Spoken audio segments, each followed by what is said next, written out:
যুবক ডাক দিয়া বলে, নবী আমার, আমি ওই কবরের দিকে যখন তাকাইলাম, তাকায়া দেখি কবরের ভিতরে একজন সুন্দরী যুবতী শুয়ে আছে। আমি তারে দেখে আমার যৌবন কন্ট্রোল করতে পারি না, আমি তার উপরে ঝাঁপায়া পড়লাম, মরা দেহর সাথে জিনা করিয়া ফেললাম। বলেন নাউজুবিল্লাহ। নবী আমার শুধু তাই না, আমি যখন নাকি তার সাথে আমার যৌবনের তাড়না শেষ করাইয়া আমি জিনা করিয়া কবর থেকে উঠিয়া আসতে যাব, আমার মন বলে ওই সময় কবর থেকে ওই যুবতী আমারে ডাক দিয়া বলে, যুবক কোথায় তোমার ঘর, কোথায় তোমার বাড়ি? এই শত শত হাজার হাজার লাশের ভিতরে আমার কেন তুমি নাপাক করলা? কিয়ামতের ময়দানে আমি আমার আল্লাহর কাছে কেমনে উঠবো রে যুবক? ও নবী আমার, ওই যুবতীর কথা শুনিয়া আমি এখানে কন্ট্রোল করতে পারি নাই। আমি কাফনের কাফন ফালাইয়া দিয়া দৌড়াইয়া ওই রাস্তার মোড়ে আইসা গতকাল রাত থেকে সিজদায় পড়িয়া কান্দি গো নবী আমার আল্লাহ কি আমারে মাফ করবেন? যুবকের কথা শুনিয়া নবী ডাক দিয়া বলে, যুবক তুমি তো অনেক মারাত্মক গুনাহ করছো। নবী যখন এই কথা বলল, যুবক চিন্তা করলো আমার মনে হয় ক্ষমা নাই। যুবক দৌড়াইয়া নবীর দরবার থেকে চলে গেল পাহাড়ের চূড়ায়। যুবক পাহাড়ের চূড়ায় যাইয়া কান্না করে কান্না করে, একদিন দুই দিন তিন দিন না, একটানা 40 দিন পর্যন্ত কান্না করতে থাকে। খাওয়া নাই, ঘুম নাই। আমার আল্লাহ তাআলা ফেরেশতা জিবরাইল নবীর কাছে পাঠায়া দিয়েছে। যায় নবীরে ডাক দিয়া বলে, ও নবী আমার, বলেন আসমান জমিনের মালিক আপনি না আল্লাহ? বলে আমার তো কোনো যোগ্যতা নাই, আমার ক্ষমতা নাই, সমস্ত কিছুর মালিক আল্লাহ। বলে বান্দার মালিক কে? আপনি না আল্লাহ? বলে আল্লাহ। বলে বান্দারে রিজিক দেয় কে? বলে আল্লাহ। বলে বান্দা গুনাহ করে, গুনাহ করার মতো শক্তি, এই শক্তিটা তার ভিতরে কে দিছে? বলে আল্লাহ। বলে বান্দা গুনাহ করার পর যদি তওবা করে, বান্দার গুনাহ মাফ কি আপনি করবেন না আল্লাহ করবে? তখন নবী ডাক দিয়া বলে, না না, আমার ভিতরে কোনো ক্ষমতা নাই, সমস্ত কিছুর মালিক আল্লাহ।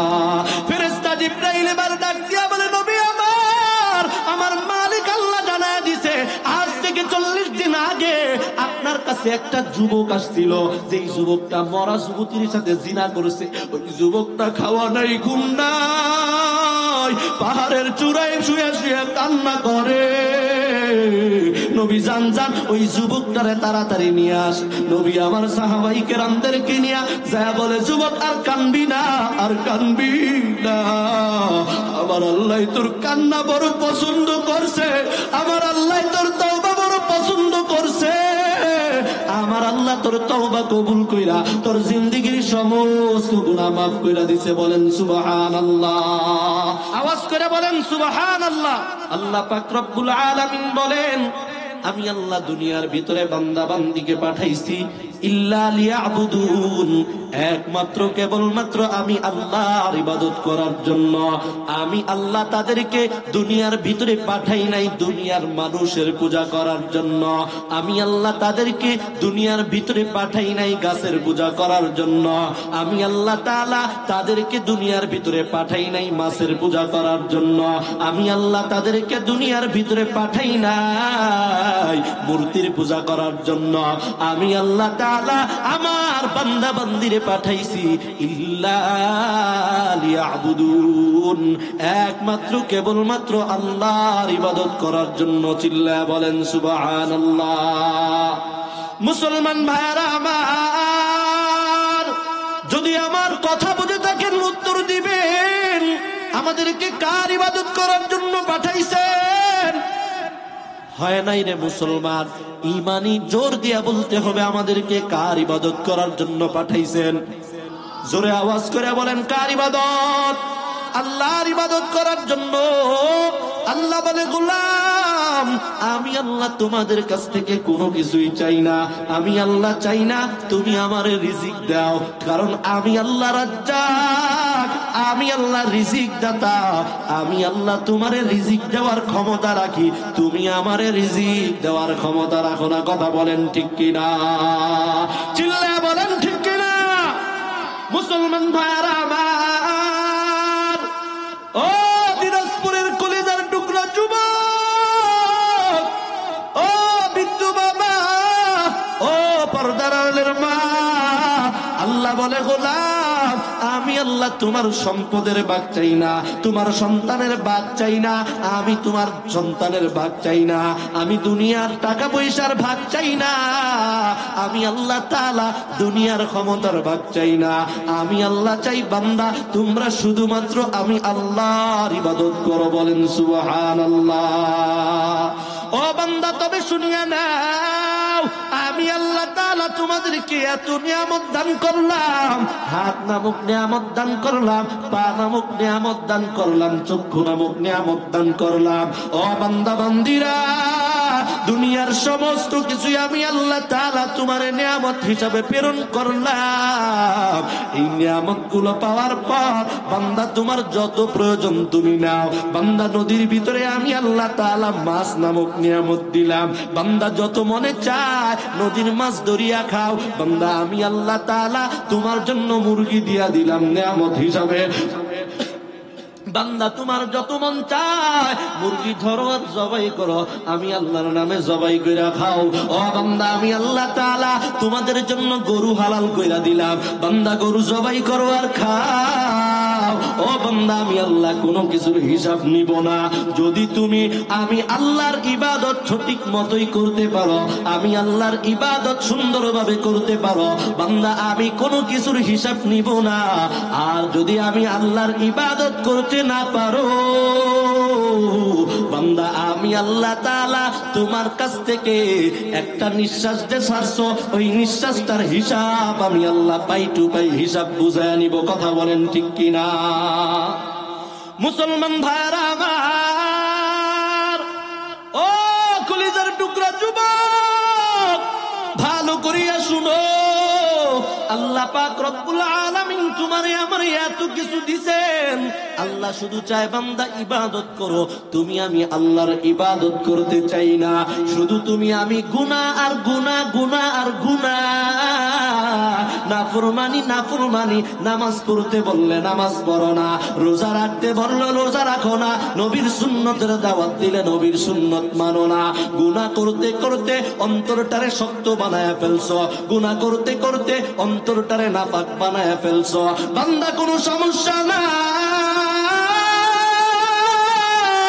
কারণ আমার আল্লাহ হলেন রহমান। আল্লাহ ডাক দিয়া বলে, ও বান্দা তুমি যত গুনাহ করছো আমি মালিকের কাছে যদি একবার ক্ষমা চাও, আমি আল্লাহ তাআলা তোমার জীবনের সমস্ত গুনাহ মাফ কইরা দিব। বলেন সুবহানাল্লাহ। ও বান্দা কেমন তওবা করলে আমি আল্লাহ মাফ করব? যেমন তেমন তওবা আমি আল্লাহর পছন্দ নয়। ও বান্দা তুমি বিড়ালের মতো তওবা করবা আমি পছন্দ করি না, এই তওবা আমার কাছে প্রয়োজন নাই। এ বান্দা তুমি তওবা করার মতো তওবা করো। আল্লাহ পাক রব্বুল আলামিন বলেন, ইয়া আইয়ুহাল্লাযীনা আমানু তুবু ইলাল্লাহি তাওবাতান নাসুহা। বলেন আল্লাহু আকবার। আল্লাহ বলে, হ্যাঁ দুনিয়ার মুমিনগণ তোমরা তওবা করো, তওবা করার মতো তওবা করো। যেমন তেমন তওবা আমি আল্লাহ পছন্দ করি না। আমি আল্লাহর কাছে খাস তওবা করতে হবে, আমি আল্লাহ তাআলার কাছে মুখলিস অন্তর নিয়ে তওবা করতে হবে। তুমি যদি তওবা করো বান্দা, তুমি একবার আমি আল্লাহরে একবার যদি আল্লাহ বলিয়া ডাকো, আমি আল্লাহ তোমার জিন্দেগীর সমস্ত গুনাহ মাফ কইরা দিব। এ মুসলমান, আপনি আমি তো এখন এত বড় গুনাহ করতে পারি না যেই গুনাহ ক্ষমা করার মতো আমার আল্লাহর কোনো ক্ষমতা নাই। আমার আল্লাহ আপনি যত বড় গুনাহ করেন না কেন, আমার আল্লাহর ক্ষমা করার মতো যোগ্যতা আছে না নাই? চিল্লায়া বলেন আছে না নাই? এ মুসলমান, এ কলিজার টুকরা যুবক, গুনাহ করতে করতে আজকে হাত না পাক বানায় ফেলছো, গুনাহ করতে করতে চক্ষু না পাক বানায় ফেলছো, গুনাহ করতে করতে অন্তর না পাক বানায় ফেলছো। এখন আর নামাজ পড়তে মন চায় না, এখন আর ইবাদত করতে মন চায় না, এখন শুধু গুনাহ ভালো লাগে, নেক কাজ ভালো লাগে না। আল্লাহ বলে, বান্দা তওবা করো, আমি আল্লাহ তোমার গুনাহ মাফ কইরা দিব। বান্দা ভয় নিয়া ঘুরবা না, আমি আল্লাহর কাছে ভুল স্বীকার করো, আমি আল্লাহ তোমার ভুল মাফ কইরা দিব। এ মুসলমান, একটু আগেই বললাম আল্লাহ বলছে, গোলাম তো তওবা করতে হবে, তাহলে আমি আল্লাহ তোমার তওবা মাফ করব, আমি আল্লাহ তোমার তওবা কবুল করব। মুসলমান কেমন তওবা করা লাগবে, ছোট্ট একটা ঘটনা আপনাদেরকে শুনাইতে চাই। কে কে শুনবেন হাত উঠায়া দেখান। ও কলিজার টুকরা যুবক ভাই, পর্দার আড়ালের মা বোনেরা আমার, একটু ভালো করিয়া শুনেন। খলিফাতুল মুসলিমিন হযরত ওমর নাম শুনছেন নি? নবীর সাহাবী হযরত ওমর একদিন নিজের বাড়ি থেকে বের হইছে, নবীর দরবারে যাবে। ওমর নিজের বাড়ি থেকে নবীর বাড়িতে যাওয়ার জন্য, নবীর দরবারে যাওয়ার জন্য রওনা করছে।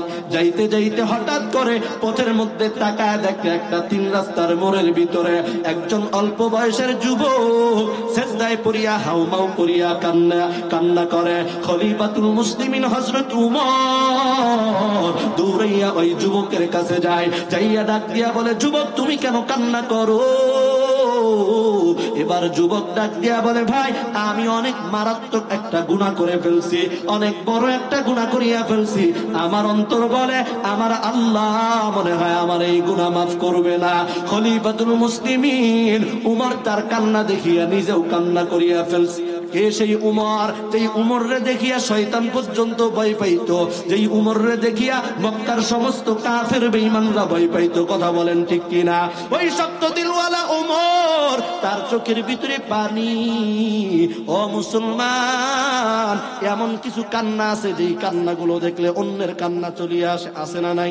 খলিফাতুল মুসলিমিন তার কান্না দেখিয়া তার চোখের ভিতরে পানি, চোখের ভিতরে পানি নিয়া নবীর দরবারে যায়। খলিফাতুল মুসলিমিন নবীর দরবারে যাওয়ার পর আপনার আমার নবী মায়ার নবী রাহমাতুল লিল আলামিন উমরকে ডাক দিয়া বলে, উমর তোমার চোখের ভিতরে পানি কেন? তুমি কেন কান্না করো? তোমারে কে আঘাত করছে? কে তোমারে গালি দিছে? কে তোমারে বকা দিছে? উমর ডাক দিয়া বলে, নবী আমার, আমারে কেউ বকা দেয় নাই, আমারে কেউ গালি দেয় নাই। বলে তাহলে তুমি কেন কান্না করো? উমর ডাক দিয়া বলে, নবী আমার, আমি আসার সময় ওই 3 রাস্তার মোড়ের মধ্যে দেখলাম একজন যুবক হাউমাউ করিয়া কান্না করে। তার কান্না দেখিয়া আমি আমার কান্না ধরে রাখতে পারি নাই। নবী আমার উমরকে ডাক দিয়া বলে, উমর যাও যাও, ওই গোলাম রে আমার দরবারে নিয়ে আসো। খলিফাতুল মুসলিমিন যাইয়া অনেক লম্বা ঘটনা সংক্ষিপ্ত করে আপনাদেরকে শোনায়া দেয়া যায়। ও দিনাজপুরের মুসলমান, ভালো করিয়া শুনবেন। উমর এবার যুবককে যাইয়া বলে, যুবক চলো, নবী তোমারে ডাকতেছে, নবীর দরবারে চলো। যুবক সহ উমর যখন যুবক রে নিয়া নবীর দরবারে আসলো, মায়ার নবী তাকায়া দেখে তখনও যুবক কান্না করে। নবী আমার ডাক দিয়া বলে, যুবক কেন কান্না করো? তোমার চোখের ভিতরে কেন কান্না করো? কেন কান্না করতেছো? তোমার কান্না দেখিয়া আমার সাহাবী উমরও কান্না করে দিছো। বলো বলো বলো, তুমি কেন কান্না করো? যুবক ডাক দিয়া বলে, নবী আমার, আমি কান্না করি কেন? আমি যুবক একটা মারাত্মক অন্যায় করে ফেলেছি, মারাত্মক একটা গুনাহ করে ফেলেছি। মায়ার নবী ডাক দিয়া বলে, যুবক তুমি কি শিরক করছো? বলে নবী না না, আমি শিরক করি নাই। তুমি কি কাউরে খুন করিয়া ফেলছো? বলে নবী না না, আমি কাউরে খুন করি নাই। বলে ও যুবক, তুমি কি আল্লাহর আরশের চাইতেও বড় গুনাহ করছো? বলে নবী আমার মন বলে হ্যাঁ, আমি আল্লাহর আরশের চাইতেও বড় গুনাহ করছি। বলে তুমি কি আল্লাহর দয়ার চাইতেও, আল্লাহর কুরসির চাইতেও বড় গুনাহ করছো? ওই যুবক ডাক দিয়া বলে, নবী আমার, আমার মন বলে আমি তার চাইতেও বড় গুনাহ করছি। নবী আমার ডাক দিয়া বলে, যুবক কি এমন গুনাহ? বলো বলো। যুবক এবার ডাক দিয়া বলে, নবী আমার, আমি একজন পেশাদার কাফন চোর, আমি একজন পেশাদার কাফন চোর। আমি মদিনার মানুষগুলো মরার পর তাদের কবর খনন কইরা নতুন কবর থেকে কাফনগুলা চুরি করিয়া নিয়া বাজারের মধ্যে বিক্রি কইরা নিয়া আমি আমার সংসার চালাই। নবী আমার ডাক দিয়া বলে, তাতে কি হইছে? তুমি তওবা করো, আল্লাহ মাফ করবে। যুবক বলে, নবী না না, শুধু এখানেই শেষ না। গতকালকে আমাদের মদিনার ভিতরে একজন সুন্দরী যুবতী, অবিবাহিত যুবতী ইন্তেকাল করেছে। তারে কবর দেওয়া হয়েছে, দাফন কাফন করা হয়েছে। আমি অপেক্ষায় রাতের জন্য। দিন পার হয়ে সন্ধ্যা পার হয়ে রাত হয়ে যায়, গভীর রাত যখন হয়ে গেল, আমি যুবক আস্তে আস্তে করিয়া কবরস্থানের ভিতরে ঢুকিয়া, ওই যুবতীর কবর ভিতরে ঢুকিয়া যুবতীর শরীর থেকে কাফন গুলা খুলিয়া নিলাম। কাফন গুলা খুলিয়া নেওয়ার পর আমি এবার ওই কবর থেকে উঠে আসতে যাব। এমন সময় আমার মনের ভিতরে শয়তান জাগাত না দিল, আমার মনের ভিতরে শয়তান ধোঁকা দিল। ও যুবক, এই কবরের ভিতরে একবার তাকাইয়া দেখো, তোমার ভিতরে কি যৌবন নাই? তুমি কি যুবক, তোমার ভিতরে যৌবনের ধারণা নাই? এই কবরের ভিতরে কারে রাইখা যাইতেছে একটা বার দেখ। যুবক ডাক দিয়া বলে, নবী আমার, আমি ওই কবরের দিকে যখন তাকাইলাম, তাকায়া দেখি কবরের ভিতরে একজন সুন্দরী যুবতী শুয়ে আছে। আমি তারে দেখে আমার যৌবন কন্ট্রোল করতে পারি না, আমি তার উপরে ঝাঁপায়া পড়লাম, মরা দেহর সাথে জিনা করিয়া ফেললাম। বলেন নাউজুবিল্লাহ। নবী আমার শুধু তাই না, আমি যখন নাকি তার সাথে আমার যৌবনের তাড়না শেষ করাইয়া আমি জিনা করিয়া কবর থেকে উঠিয়া আসতে যাব, আমার মন বলে, ওই সময় কবর থেকে ওই যুবতী আমারে ডাক দিয়া বলে, যুবক, কোথায় তোমার ঘর, কোথায় তোমার বাড়ি? এই শত শত হাজার হাজার লাশের ভিতরে আমার কেন তুমি নাপাক করলা? কিয়ামতের ময়দানে আমি আমার আল্লাহর কাছে কেমনে উঠবো রে যুবক? ও নবী আমার, ওই যুবতীর কথা শুনিয়া আমি এখানে কন্ট্রোল করতে পারি নাই। আমি কাফনের কাফন ফালাইয়া দিয়া দৌড়াইয়া ওই রাস্তার মোড়ে আইসা গতকাল রাত থেকে সিজদায় পড়িয়া কান্দি গো নবী আমার আল্লাহ কি আমারে মাফ করবেন? যুবকের কথা শুনিয়া নবী ডাক দিয়া বলে, যুবক, তুমি তো অনেক মারাত্মক গুনাহ করছো। নবী যখন এই কথা বললো, যুবক চিন্তা করলো আমার মনে হয় ক্ষমা নাই। যুবক দৌড়াইয়া নবীর দরবার থেকে চলে গেল পাহাড়ের চূড়ায়। যুবক পাহাড়ের চূড়ায় যাইয়া কান্না করে, কান্না করে, একদিন, 2 দিন, 3 দিন না, একটানা 40 দিন পর্যন্ত কান্না করতে থাকে। খাওয়া নাই, ঘুম নাই। আমার আল্লাহ তাআলা ফেরেশতা জিবরাইল নবীর কাছে পাঠায়া দিছে। যায় নবীরে ডাক দিয়া বলে, ও নবী আমার, বলেন আসমান জমিনের মালিক আপনি না আল্লাহ? বলে, আমার তো কোনো যোগ্যতা নাই, আমার ক্ষমতা নাই, সমস্ত কিছুর মালিক আল্লাহ। বলে, বান্দার মালিক কে? আপনি না আল্লাহ? বলে, আল্লাহ। বলে, বান্দারে রিজিক দেয় কে? বলে, আল্লাহ। বলে, বান্দা গুনাহ করে, গুনাহ করার মতো শক্তি, এই শক্তিটা তার ভিতরে কে দিছে? বলে, আল্লাহ। বলে, বান্দা গুনাহ করার পর যদি তওবা করে, বান্দার গুনাহ মাফ কি আপনি করবেন না আল্লাহ করবে? তখন নবী ডাক দিয়া বলে, না না, আমার ভিতরে কোনো ক্ষমতা নাই, সমস্ত কিছুর মালিক আল্লাহ। ফেরেশতা জিবরাইল এবার ডাক দিয়া বলে, নবী আমার, আমার মালিক আল্লাহ জানায়া দিছে, আজ থেকে 40 দিন আগে আপনার কাছে একটা যুবক আসছিল, যেই যুবকটা মরা যুবতীর সাথে জিনা করেছে। ওই যুবকটা খাওয়া নাই, ঘুম নাই, পাহাড়ের চূড়ায় শুয়ে শুয়ে কান্না করে। নবী জান জান, ওই যুবকটারে তাড়াতাড়ি নিয়ে আস। নবী আমার সাহাবাই কেরামদেরকে নিয়ে যায় বলে, যুবক, আর কানবি না, আর কানবি না, আমার আল্লাহ তোর কান্না বড় পছন্দ করছে, আমার আল্লাহ তোর তওবা বড় পছন্দ করছে, আমার আল্লাহ তোর তওবা কবুল কইরা তোর জিন্দেগীর সমস্ত গুনাহ মাফ কইরা দিছে। বলেন সুবহানাল্লাহ। মুসলমান বুঝে থাকলে বলেন, সমস্ত ক্ষমতার মালিক কে? আপনি আমি গুনাহ করছি, যত বড়ই গুনাহ করেন না কেন, যত বড় অন্যায় করেন না কেন, এখনো সময় আছে। খালেস নিয়তে মালিকের কাছে তওবা করেন। আপনার আমার মালিক আল্লাহ বড় দয়ার আল্লাহ, আল্লাহ রহমান, আল্লাহ রহিম। আল্লাহ নিমিষের ভিতরে, মুহূর্তের ভিতরে যদি আপনি আমি খাস তওবা করতে পারি, আল্লাহ তাআলা আপনার আমার জীবনের সমস্ত গুনাহ মাফ করে দিতে পারে কি পারে না? আল্লাহ তাআলা আমাদের সবাইরে কবুল করুক। আল্লাহ তাআলার খাঁটি বান্দা হয়া, নামাজি বান্দা হয়া, গুনাহ মাফ করায়া, গুনাহ মুছায়া খাস তওবা করার মতো তৌফিক দান করুক। কে কে আল্লাহ তাআলার খাঁটি বান্দা, খাঁটি গোলাম হয়া তওবা করে নিজের জিন্দেগীর গুনাহ মাফ করাইতে চান? দুটো হাত উঠায় আল্লাহরে দেখায়া দেন। আল্লাহ আমাদের সবাইরে কবুল করুক। বলেন আমিন। জোরে আওয়াজ করে বলেন আমিন।